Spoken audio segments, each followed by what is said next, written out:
नमस्कार दोस्तों, एक बार फिर से आप सभी दोस्तों का आपके अपने YouTube चैनल UNV टीवी पर बहुत बहुत स्वागत है। दोस्तों, आज जो दिन भर की फटाफट बड़ी खबरें, मुख्य समाचार सामने निकल के आ रहे हैं दोस्तों, एक एक करके चलेंगे। तमाम बेहद बड़ी खबरें आगे इसी वीडियो में जानेंगे। लेकिन उससे पहले दोस्तों, आप लोगों से एक छोटा सा निवेदन है कि अगर आप लोग भी खुल करके देश भर में नफरत फैला रही गोदी मीडिया का बहिष्कार करते हैं तो अभी इस वीडियो को लाइक कीजिए, लाल कलर के बटन को दबा करके चैनल को फ्री में सब्सक्राइब करके बेल के आइकन को जरूर दबाइए और लगातार हमारे साथ बने रहिए। दरअसल दोस्तों, पहली बड़ी खबर आप लोगों को बताते चलें। चुनाव आयोग पहुंचे टीएमसी के नेता बोले बीएसएफ जवान गांवों में जाकर के लोगों को भाजपा को वोट देने के लिए धमका रहे हैं। आप लोगों को बताते चले, तृणमूल कांग्रेस ने कहा है कि पश्चिम बंगाल के सीमावर्ती क्षेत्रों के गांवों में भाजपा बीएसएफ को भेज रही है। बीएसएफ के जवान गांवों में जाकर के लोगों को भाजपा को वोट देने के लिए धमका रहे हैं। पश्चिम बंगाल के शहरी विकास मामले के मंत्री और कोलकाता के महापौर फरहाद हाकिम ने चुनाव आयोग के अधिकारियों से मिलने के बाद ये बड़ी बात यहां पर कही है। टीएमसी नेता हाकिम ने कहा है कि बीएसएफ का इस तरह से राजनीतिक इस्तेमाल करना बहुत ही गलत है। बीएसएफ एक अराजनैतिक बल है, लेकिन भाजपा अपने पक्ष में वोटिंग के लिए बीएसएफ के जरिए लोगों को आतंकित कर रही है, जिसको लेकर के मैंने चुनाव आयोग से शिकायत भी की है। इस पर चुनाव आयोग ने कहा है कि हम इस पूरे मामले की जांच करवाएंगे। ये यहाँ पर दोस्तों देख सकते हैं कि चुनाव आयोग पहुंचे हैं टीएमसी के नेता और उन्होंने कहा है कि बीएसएफ जवान गांवों में जाकर के लोगों को धमका रहे हैं कि वो बीजेपी को वोट दें। अब ये पूरा मामला चुनाव आयोग पहुंच गया है। तो वहीं इस बीच एक और बड़ी खबर जान लेते हैं।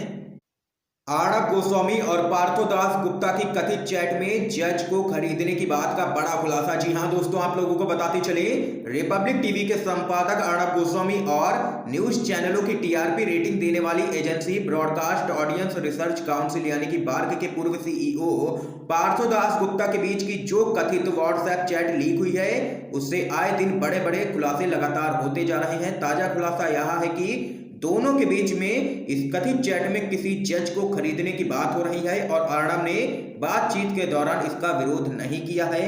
ये यहाँ पर दोस्तों देख सकते हैं कि अब अर्णब गोस्वामी की लगातार मुश्किलें दिन पर दिन बढ़ती ही जा रही हैं।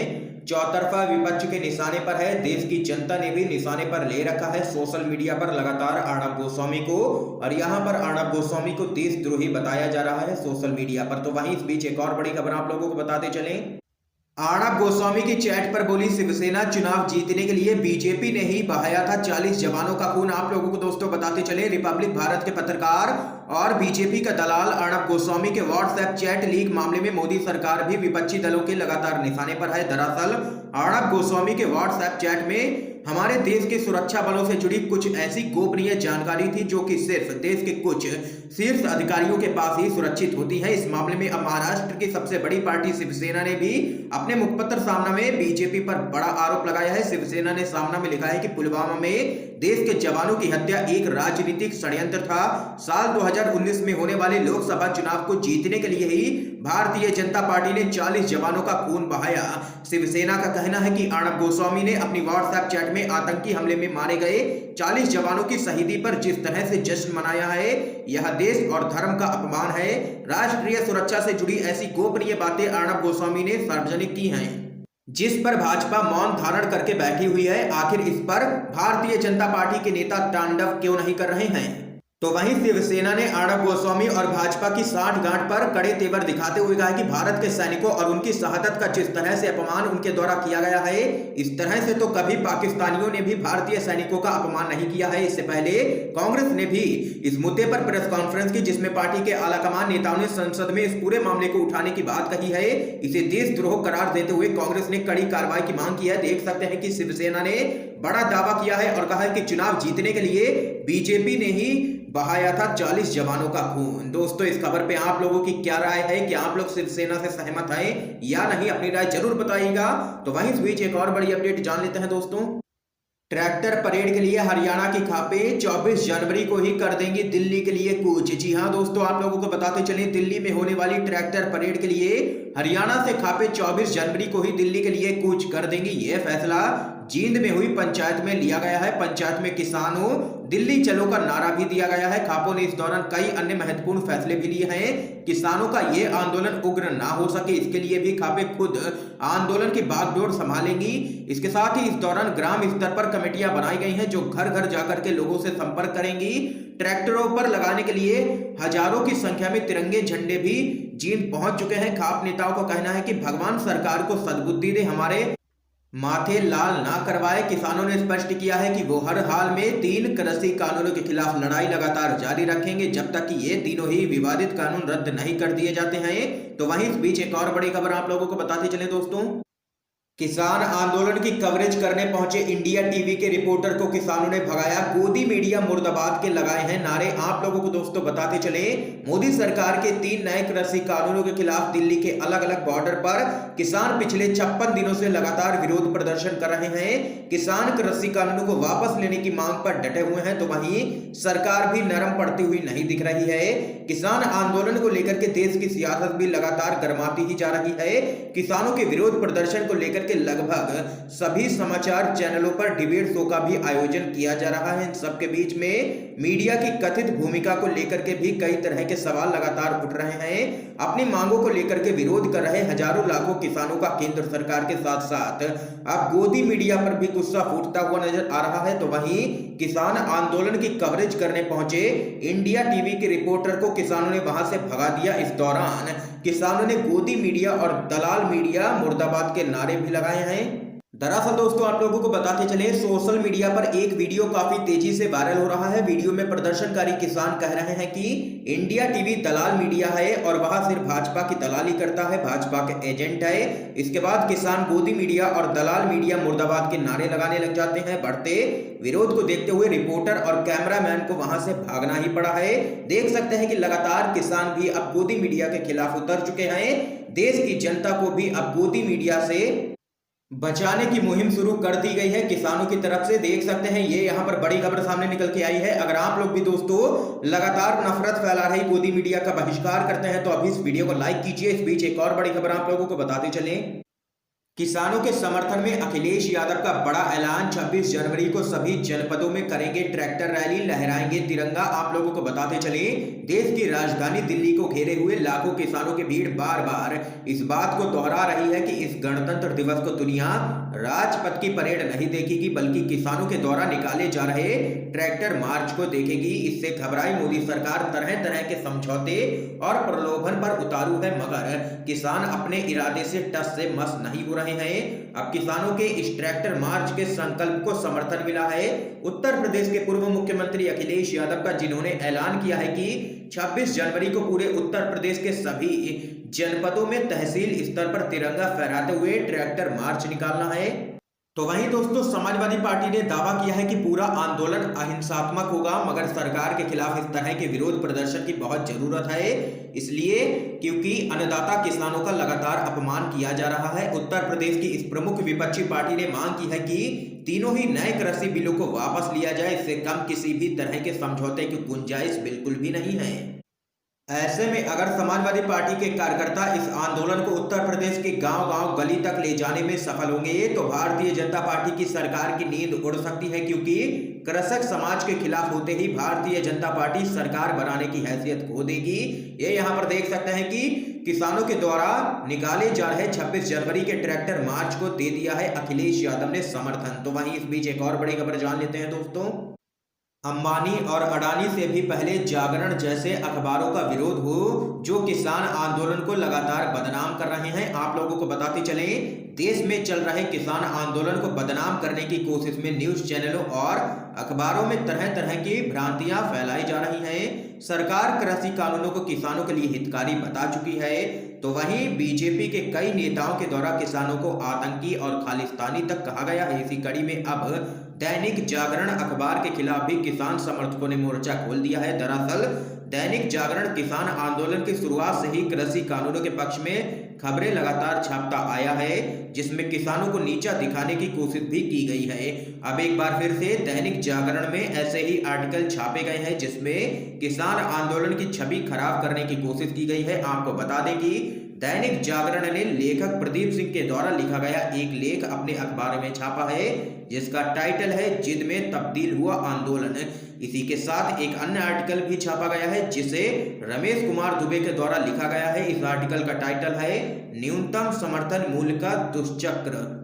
इन दोनों ही लेखों से आप यह अंदाजा लगा सकते हैं कि दैनिक जागरण लोगों के बीच में किसान आंदोलन की कैसी छवि बनाने की कोशिश कर रहा है। दोस्तों, इस खबर पे आप लोगों का क्या कुछ कहना है, कमेंट बॉक्स में अपनी राय जरूर बता सकते हैं। तो वहीं एक और बड़ी अपडेट जान लेते हैं दोस्तों। अकाली दल के बिना निकाय चुनावों में भाजपा की हो रही है हालत पतली। आप लोगों को बताते चले, आगामी 14 फरवरी को होने वाले नगर निगम, नगर पंचायत तथा नगर परिषद के चुनाव प्रदेश भाजपा के लिए किसी परीक्षा से कम नहीं है, क्योंकि अगर भाजपा इन चुनावों में अच्छा प्रदर्शन नहीं कर पाई तो फिर 2022 के चुनावों में उसका अकेले सरकार बनाने का सपना टूट जाएगा। और ऐसा होना लगभग तय माना जा रहा है, क्योंकि पंजाब में तो बीजेपी का बुरा हाल है, उसका लगातार विरोध किया जा रहा है। भाजपा पहली बार पंजाब में काफी लंबे समय के बाद अकाली दल से गठबंधन के बिना चुनाव लड़ने जा रही है। जो अकाली दल कभी भाजपा के लिए वोट मांगता था, वह इन चुनावों में न केवल अपने उम्मीदवार हर सीट पर खड़े करने जा रहा है, बल्कि वह अपने साथी रहे भाजपा को भी खुल करके चुनौती देगा और उसका विरोध करेगा। और वहीं किसान आंदोलन के कारण भी भाजपा को तगड़ा झटका लगता हुआ नजर आ रहा है पंजाब के चुनावों में। तो वहीं एक और बड़ी अपडेट आप लोगों को बताते चले, दिल्ली हाई कोर्ट की तल्ख टिप्पणी, अगर नेता भीड़ हिंसा का शिकार हो जाए तो कोई भी आश्चर्य नहीं है। जी हां दोस्तों, आप लोगों को बताते चले, दिल्ली हाई कोर्ट ने तीनों नगर निगमों के कर्मचारियों को वेतन और पेंशन का भुगतान नहीं करने पर दिल्ली सरकार व तीनों ही एमसीडी को कड़ी फटकार लगाई है। अदालत ने तल्ख टिप्पणी में कहा है कि चीजें नहीं बदलती हैं और इसी तरह चलती रही तो आश्चर्य नहीं होगा कि राजनीतिक नेताओं और इनसे जुड़े लोगों से जनता मारपीट शुरू कर दे। हाई कोर्ट ने कहा कि दिल्ली सरकार एमसीडी व केंद्र सरकार के बीच सैंडविच बन गई है, क्योंकि वह विरोधी पार्टी है। एमसीडी और दिल्ली सरकार एक दूसरे के साथ कुत्ते बिल्लियों की तरह लड़ रही हैं और हम उनके रवैये से शर्मिंदा हैं। न्यायमूर्ति विपिन सांघी और रेखा पल्ली की खंडपीठ ने दिल्ली सरकार को निर्देश दिया है कि वह 2 सप्ताह के भीतर नगर निगमों और स्थानीय निकायों को उनके बकाया ऋणों के एवज में वसूली गई या उनसे समायोजित की गई राशि को वापस स्थानांतरित करें। आप लोगों को आगे बताते चलें, दिल्ली हाई कोर्ट ने आगे कहा है कि फंड की कमी और वेतन का भुगतान ना होने की समस्या इसलिए पैदा हुई है क्योंकि दिल्ली सरकार विपरीत राजनीतिक दल से ताल्लुक रखती है।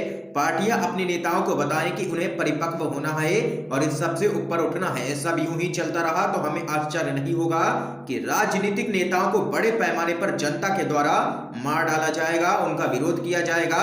ये यहाँ पर दोस्तों देख सकते हैं कि काफी तल्ख टिप्पणी की है दिल्ली हाई कोर्ट ने तमाम नेताओं पर। ये यहाँ पर बड़ी खबर सामने निकल के आई है। तो वहीं इस बीच एक और बड़ी अपडेट आप लोगों को बताते चलें, जयंत चौधरी ने लगाया केंद्र पर आरोप, किसानों के खिलाफ साजिश रच रही है मोदी सरकार। जी हां दोस्तों, मोदी सरकार किसानों के खिलाफ साजिश रच रही है। प्रधानमंत्री मोदी किसानों को मूर्ख समझ रहे हैं। ऐसा पहली बार हो रहा है कि किसान आंदोलन के 58 दिन हो चुके हों और 70 से 75 किसानों के शहीद होने के बाद भी कृषि कानूनों पर सरकार सुनने को तैयार नहीं है। यह बात राष्ट्रीय लोक दल के राष्ट्रीय उपाध्यक्ष जयंत चौधरी ने कही है। उन्होंने कहा है कि सरकार मनमानी और तानाशाही कर रही है, इसके लिए हमें लंबी लड़ाई लड़नी पड़ेगी। आगामी 26 जनवरी को गणतंत्र दिवस पर दिल्ली में एकजुट होकर के ट्रैक्टर मार्च निकाला जाएगा। इसमें किसान बढ़ चढ़ करके भाग लें, देश भर से किसान समर्थन करें, बड़ी संख्या में दिल्ली कूच करें। यह यहाँ पर कहना है जयंत चौधरी का। तो वहीं एक और बड़ी अपडेट आप लोगों को बताते चले, राकेश टिकैत बोले एनआईए के नोटिस का कर रहे हैं इंतजार। अर्णब गोस्वामी पर कहा रोज यही बैठाते हैं, स्टूडियो में जाने का मन है। आप लोगों को दोस्तों बताते चले, सरकार और किसान संगठनों के बीच में 10 दौर की बातचीत हो चुकी है, लेकिन फिर भी अभी तक कोई भी नतीजा नहीं निकला है। तो वहीं आप लोगों को बताते चले, इस बीच मोदी सरकार ने किसान नेताओं के पीछे एनआईए लगा रखी है। एनआईए का कई किसान नेताओं को अभी तक नोटिस मिल चुका है और पूछताछ के लिए समन किया गया है। इस बीच किसान नेता राकेश टिकैत ने कहा है कि वह भी एनआईए के नोटिस का इंतजार कर रहे हैं। रिपब्लिक टीवी के editor in chief Arnab Goswami पर भी उन्होंने कहा है कि वह उनसे सीधा रूबरू होना चाहते हैं। राकेश टिकैत ने कहा है कि सुप्रीम कोर्ट जो कहेगा वह बात मान ली जाएगी। उन्होंने कहा है कि सरकार को दबाव में होना भी चाहिए, एजेंसियां सरकार के लिए ही काम करती है। ट्रैक्टर रैली पर उन्होंने कहा है कि यह किसानों की शोभा है, कोई गलत काम नहीं है। टिकैत ने कहा है कि सबका मुद्दा एक ही है कि तीनों कानून रद्द हो और एमएसपी पर कानून बने, यही तो हमारी मांगे हैं जिनको मोदी सरकार को मानना तो पड़ेगा ही। ये यहाँ पर राकेश टिकैत ने दो टूक जवाब दिया है। तो वहीं इस बीच एक और बड़ी खबर सामने निकल के आ रही है दोस्तों, बालाकोट स्ट्राइक अर्णब गोस्वामी की मुश्किलें और भी बढ़ी। ऑफिशियल सीक्रेट एक्ट के तहत हो सकती है कार्रवाई। जी हां दोस्तों, हाल ही में रिपब्लिक टीवी के editor in chief Arnab Goswami और टेलीविजन रेटिंग एजेंसी BARC यानी कि बार्क के पूर्व CEO पार्थ दास गुप्ता की व्हाट्सएप चैट लीक हुई थी। इस चैट में पुलवामा हमले, बालाकोट स्ट्राइक जैसे संवेदनशील मामलों का जिक्र था। पूरी चैट से ये निष्कर्ष निकला है कि अर्णब को बालाकोट स्ट्राइक की जानकारी पहले से ही लग गई थी। ऐसे में वो और केंद्र सरकार लगातार विपक्षी दलों के निशाने पर है। इस बीच अर्णब गोस्वामी की मुश्किलें और भी ज्यादा बढ़ती हुई नजर आ रही हैं, क्योंकि उनके ऊपर अब ऑफिशियल सीक्रेट एक्ट के तहत भी कार्रवाई की जा सकती है। दरअसल दोस्तों, इस पूरे मामले में महाराष्ट्र के गृह मंत्री अनिल देशमुख ने कहा है कि हम देश की सुरक्षा के साथ समझौता बिल्कुल भी नहीं कर सकते हैं। ये पता लगाना बहुत ही ज्यादा जरूरी है कि जब अर्णब को 3 दिन पहले वायुसेना की ओर से बालाकोट में की गई एयर स्ट्राइक की जानकारी थी, तो उन्होंने किन किन लोगों से इसको साझा किया और अर्णब गोस्वामी को ये खबर किसने बताई, ये यहाँ पर दोस्तों देख सकते हैं कि बुरी तरीके से फंस चुका है बीजेपी का दलाल अर्णब गोस्वामी। आज की तमाम बेहद बड़ी खबरें दोस्तों सामने निकल के आई हैं, जो हमने आप लोगों तक दोस्तों पहुंचाई हैं। वीडियो पसंद आया हो तो इस वीडियो को लाइक कीजिए, ज्यादा से ज्यादा शेयर कीजिए, ताकि आप सभी के दोस्त भी इन खबरों को जान